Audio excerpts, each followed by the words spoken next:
আসসালামু আলাইকুম। Welcome back to my channel. কেমন আছেন আপনারা সবাই?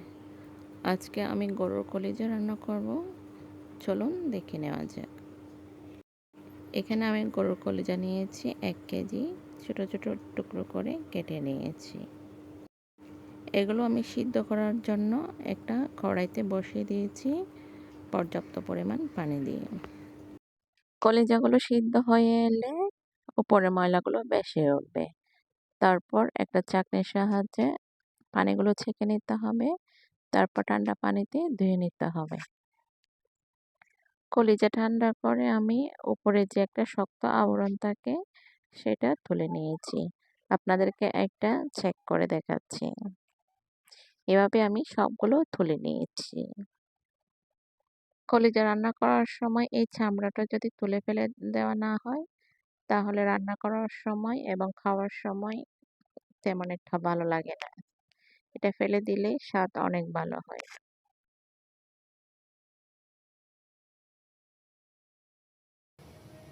একটি কড়াইতে আমি 1/2 কাপ সয়াবিন তেল দিয়েছি। তার মধ্যে দিয়ে দিচ্ছি 5-6টা পেঁয়াজ কুচি,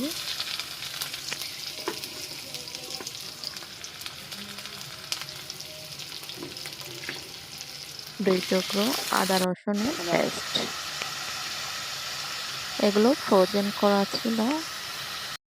কাঠির সাহায্যে কিছুক্ষণ নেড়ে ছেড়ে পেঁয়াজ আর আদা রসুনের পেস্টগুলো একটু নরম করে নিতে হবে। তারপরে দিয়ে দিচ্ছি একটা বড় সাইজের টমেটো কুচি করে কাটা।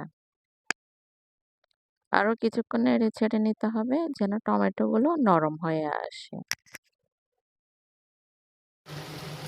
এরপরে দিয়ে দিচ্ছি 2 চামচ মরিচের গুঁড়া, 1 চামচ হলুদের গুঁড়া, 2 চামচ মশলার গুঁড়া। মশলার গুঁড়ার মধ্যে লবঙ্গ, দারুচিনি, এলাচ, গোলমরিচ সবগুলো মিক্সড করে এটা পাউডার করে নেওয়া হয়েছে। তারপর দিয়ে দিয়েছি 1 চামচ লবণ। সামান্য একটু পানি দিয়ে সব মশলাগুলো কষিয়ে নিতে হবে। ঢাকনা দিয়ে ডেকে মৃদু আঁচে কিছুক্ষণ মশলাগুলো কষিয়ে নিয়েছি।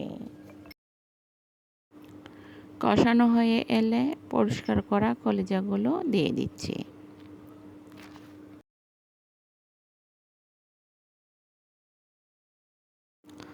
তারপর মশলার সাথে কলিজাগুলো মিক্সড করে নিতে হবে।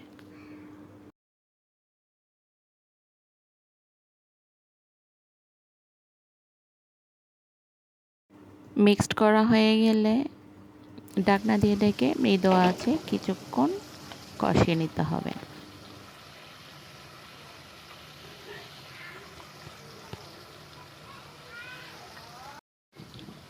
কষানো হয়ে এলে আমি একটা মগের সাহায্যে 2 মগ পানি দিয়ে দিয়েছি। আপনারা আপনাদের পছন্দ অনুযায়ী দিতে পারেন।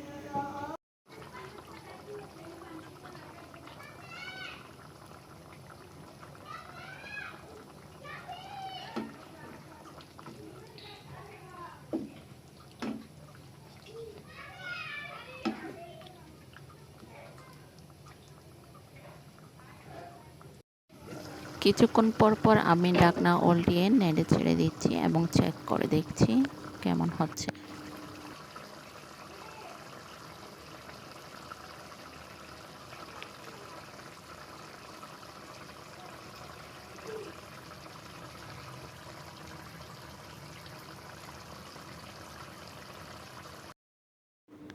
এই তো আমার কলিজা ভুনা রান্না করা হয়ে গেছে।